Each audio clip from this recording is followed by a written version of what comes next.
Hi fellow viewers, to everybody, good afternoon. My name is Steve Hoong, that's my full name. I'm the owner of this video account in this respective website, youtube.com.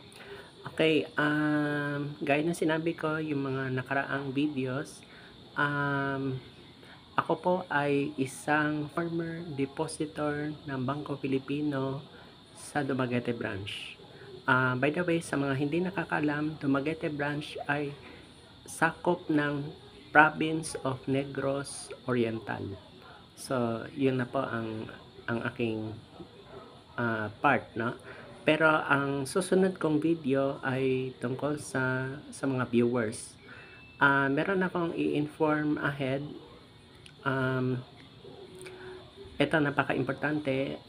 Ang title sa video na ito ay pag-aralan lahat ng videos ko na may kinalaman sa pagbubukas, kasama na rin yung pagsimula at pagbagsak ng Bangko Pilipino. So yun na po. Maraming salamat sa pakikinig. Magandang hapon.